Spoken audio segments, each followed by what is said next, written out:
the first time. The Japanese bridge that goes like this. Yeah. I don't know how the hell they ever walked up and down it with those clogs.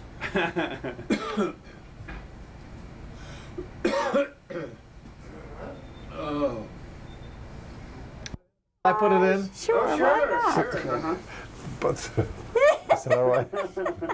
That might be a little much. Too much? Yeah, just put him off. You're to the so side. dignified, Bobbie. Well, no, I mean, I want people to look at you, not the dog. That's why I put the dog in front of me. Oh, I shouldn't look at myself. I look like Arthur Godfrey. I can't get over that dress. Where do you get all your stuff? No, both things I bought in Hawaii. I go to Kapalua to eat at Papakia. We used to go there when Phil was living. We went there for about 6 years. Yeah. Twice a year. It's Yes. wonderful. Yes. Okay, I'm rolling. You ready? Okay. Well, okay, we'll get the mic check out of the way. My dear Van, how are you? I'm glad to be back and forth with Bobbie because it's like coming home. You know, I practically started here 50 years ago when Billy Rose had Casa Manana. That was a few feet from here. Then he took You were here for that? Yes, I was here for that. No, I wasn't here for that. He moved the show to New York and he needed 2 chorus boys and about 500 auditioned, and you know who got the part. I usually do. God has been very good. And it's because you're so tall and handsome. Well, and I how didn't can realize they I've ignore never you? been called handsome, Bobbie, but thank you. But I guess it was the red hair that helped. And I happened to have a polo coat, and I turned it inside out to put it over my arm, waiting to be called to tap dance. And the lining matched the blonde hair. And John Murray Anderson and Billy Rose and Sally Rand, they were all there. The Frazee sisters, all the showgirls from Fort Worth. They're so big and tall and beautiful. And I remember Walter Winchell said, Billy Rose said last night at the Casa Manana opening that the girls came from Texas, but he said, I think they all come from heaven. And there was Butch Bigby and Stuttering Sam, Mary Dowell, Foy Sellers, Mary Lou Bentley. Beautiful, beautiful girls, and we all became great friends. I'd never been to Texas up at that point. So when I got there, I realized they have such easy smiles. They're beautiful people, Texans. It's like coming home. I live in New York, and nobody smiles in New York anymore but me. I'm a happy guy. I'm happy to be back in Texas because they're so hospitable. Anything goes. When is the first time you ever saw this show? Bobbie, I was opening night in Boston to see Ethel Merman. We were great friends, and Cole Porter was there naturally, and Victor Moore played the part that I'm playing tonight, Father Moon. He's the gangster with the violin case, and inside the violin case, you know the story, is the machine gun.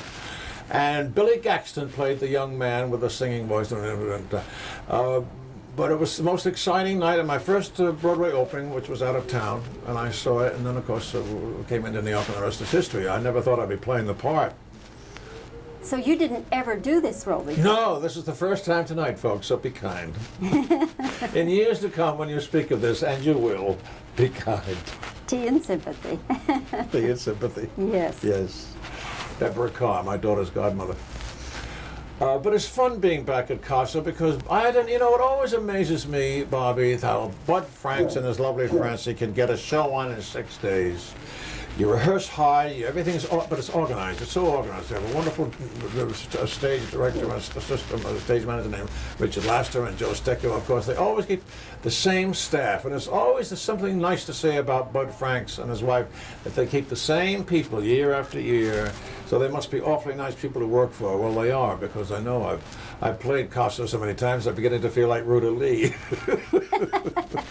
Listen, speaking of Ruta Lee, when she was here, she told me about the Coming of age. Yes, and Yes. that the two of you had roles together. Yes, she's marvelous. She's just marvelous.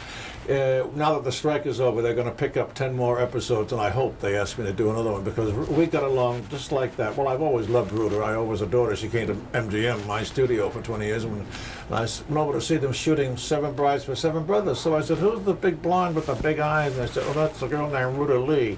I said, she's going to be a star. Watch that one. First of all, she's got tremendous energy and vitality, and she's just such a good pro. I was going to say a good broad, and I mean that in a kind of sense, but a good pro. But Ruta, when she steps on that screen, she says to me, because she said, well, hello, with a microphone in there. She's a nightclub singer in this retirement home. And I'm the country bumpkin, the brother of somebody, Paul Dooley, or Alan Young is in it, and Glynis Johns, and Phyllis Newman. And I play the cousin of the brother of somebody who comes in to visit, because she falls to me, Ruta. And we get along physically, chemically. It was magic came out. But she stepped up on that screen. She picks that show right up, and she deserves to be in all the rest of the episodes. Well, we'll look forward to that, and hopefully. So will I, because I get a lot of money for that. Surely you have been offered TV series. Yes. But you've never done one. No, thanks. It's not for me. I was first offered The Untouchables, and I thought, and in those days they worked Saturdays and Saturdays night, Bobbie, and it was like 36 shows a year. Bob Stack worked so hard. He's my best friend today, and he said, you know what you turned down when you turned down The Untouchables? I said, no, what? Because I went to London to do Music Man instead for 2 years, happily, and never looked back. He said, you know what you blew when you turned down The Untouchables? And I said, no, what? He said, $3.5 million. I said, yes, but can you sing 76 trombones? Well, we laughed. No, but no, I think I'm a little too old to do a series. I like a mini-series, and I like to do episodes now and then, like I love my friend Angela Lansbury. Just before I went into La Cage aux Folles, I did a Murder, She Wrote, and then the first job I got after I left the show was with Angela in Murder, She Wrote. She's a joy to work with because she's a pro, but she works so hard. She's in every shot and all that dialogue she's got to learn, but she's got that British cool, Bobbie, like Elizabeth Taylor. They don't get rattled. I get rattled very easily. I got one-track mind. You know, when they said you were coming in on opening night, I said, it's not opening night, you wouldn't do that to me. It's only because I love Bobbie Wygant when I do it, but only because of my insecurity about never having done this show before. But they have that British cool that I don't have. I wish I had. What? Did you turn down the Elliot Ness role? Is that what you turned down? Yes. Did your agent hate you forever? Everybody hated me for it, but except Bobbie Stack. No, I had a much more rewarding experience going to London, one of my favorite cities, and I got my confidence back. Spencer Tracy used to say to me, he said, as many movies as you make, and as big a movie star as you're going to be, don't forget in the back of your mind you're going to go back to the theater one day, and don't wait as long as I did, Spence. So when I got the chance, I thought, gee, I don't want to go into the Lion's Den in New York with all those critiques. So London, I know they're very loyal over there. Once a star, always a star. So when I got the chance, Meredith Wilson, and Mrs. Meredith Wilson is here tonight with my fan club. She brought them all in on her. And so Mrs. Meredith Wilson, they all flew over for the opening, and it was the rest is history. So I played it for 2 years without never looked back. Ben, you know, I think I could start reading A through Z of Hollywood stars, past and present. Yes. And you would know every one of them. Yes. Now, I talk to actors every day, and they don't know anybody except a handful of people maybe they've worked with. But you are friends with all these people. Oh, yes. I hang on to my friends. I think you have to weed it and tend it like a garden if you have the time. I talk or correspond with all my old leading ladies, from June Allison to Debbie Reynolds to Jane Wyman. Greer Garson, my beloved Greer, is here in Dallas, and we keep in touch, and I'm on the phone all the time. But, you know, you can't have these beautiful people cross your life and just drop them when the picture ends and your contractors end at MGM. I'm very selfish about the Greer Garsons and the Roz Russells, the Irene Dunns and the June Allisons and all the rest of the few of us that are still alive. Elizabeth Taylor. Elizabeth Taylor, yes, very close. Angela Lansbury. I went to Elizabeth, had an opening for her Passion perfume at the Sotheby's Galleries a few months ago, and we were sitting with Malcolm Forbes. So she looks wonderful, by the way. So I said, listen, Elizabeth, if you don't marry Malcolm Forbes and take care of me in my old age, and I said, just tell him to stay off that purple motorcycle because let's take care of him, that kid. But she looks wonderful, she's happy, she's very benevolent, very civic-minded, and she does an awful lot for AIDS. I went to Miami and did a big benefit for her. I haven't done many benefits in my life. But she was so grateful, so appreciative. She's just the same. Is she going to marry Malcolm Forbes? I sure hope so, because if she doesn't, I am. I don't want to slip up and down these aisles much longer, but I guess I'll hang around as long as people still want to see me. Ben, now you know you would not be happy if you weren't working and doing something. I'm a workaholic, Bobbie, yes. I paint, I sculpt, I read. I 5 books a week. I'm a big reader. I do all the crossword puzzles, and I needlepoint. And I had my show at the Florence Art Gallery in Dallas a few months ago. But I enjoy working. I love the kids. I love them. We have a wonderful cast, and they've all been so supportive all week. We'll know more tonight after 11 o'clock. But I hope I haven't let them down. But I love working. I love the instant contact and the instant reaction of an audience. And we'll know tonight if they clap. I'm always afraid they're not going to remember me or they won't clap when I make my entrance. Are you doing commercials like everybody else? Gee, I'd love to. I haven't been asked. I used to do the post-fortified oat flakes for Marjorie Merriweather Post, who was a dear friend of mine because she's Dina Merrill's mother. Dina Merrill's my neighbor in New York. But no, I haven't been asked lately to do any commercials. But you would do it if You it was betcha. right. I'd love to do anything for $1. Now you've made a lot of money. Surely you've hung And on kept to it. I'm from New England, Bobbie. Yes, Newport, Rhode Island. We don't throw anything away.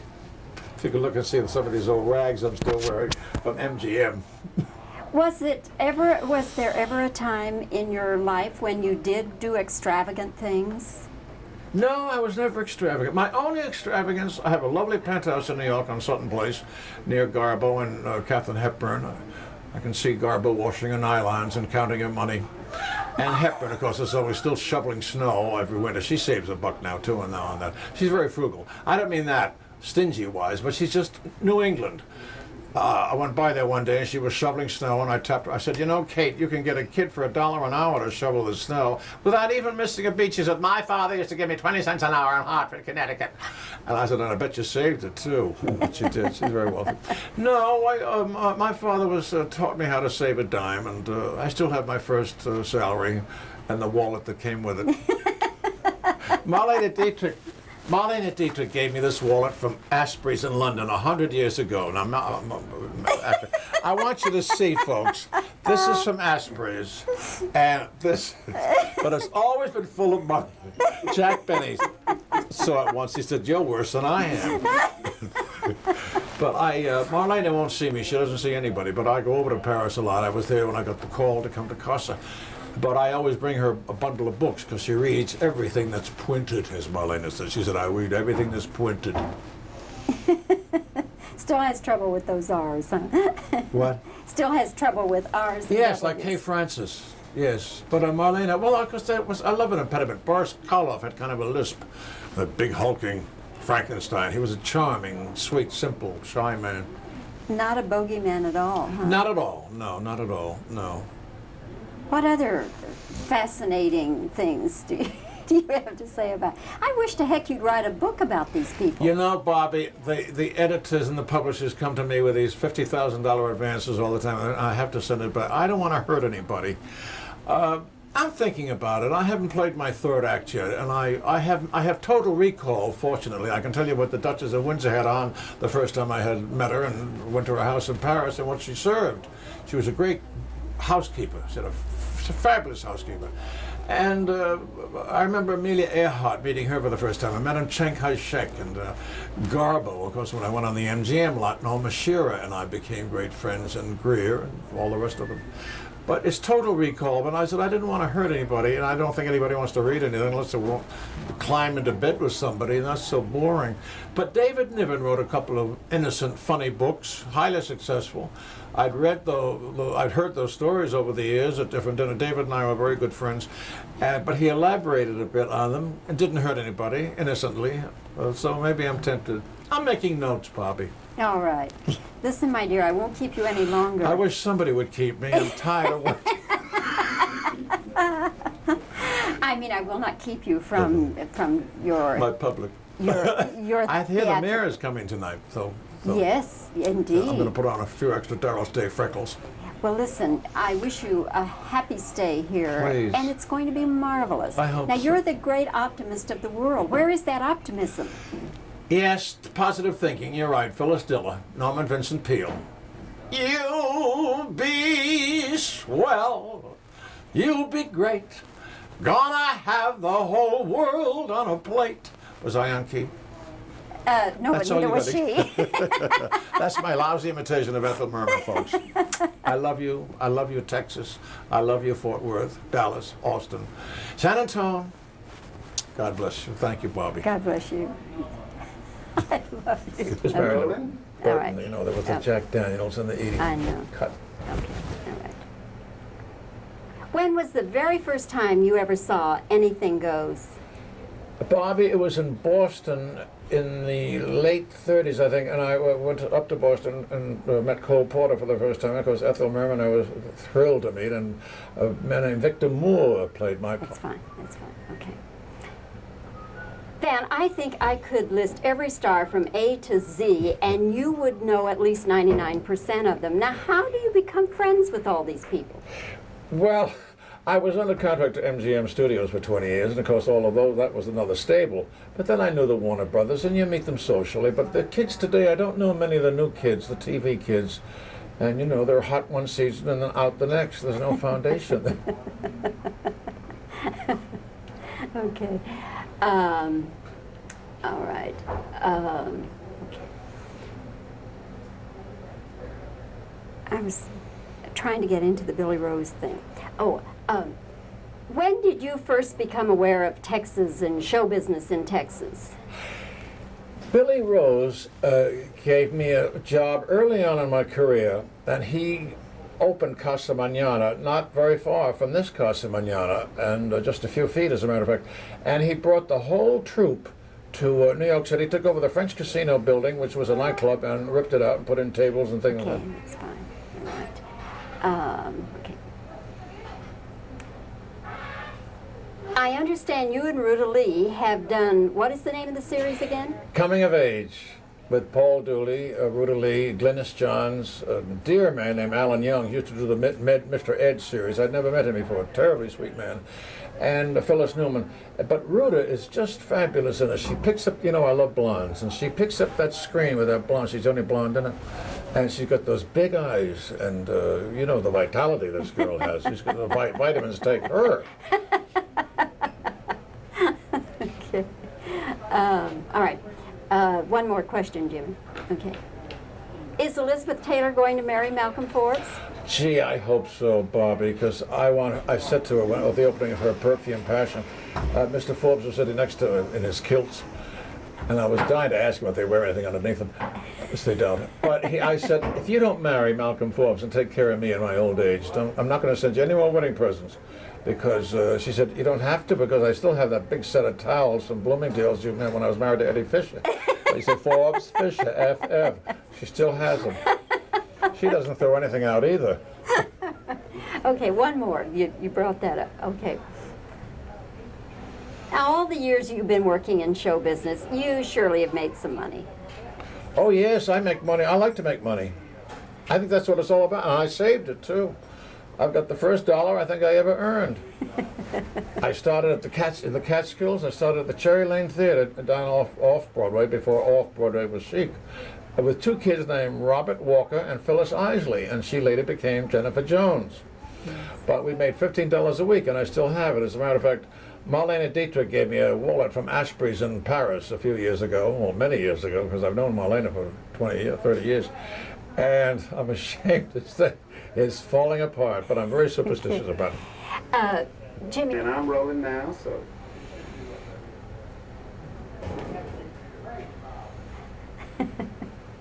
Remember the day we went to, can I talk? Went to the Japanese garden. He got me outdoors in that hot Fort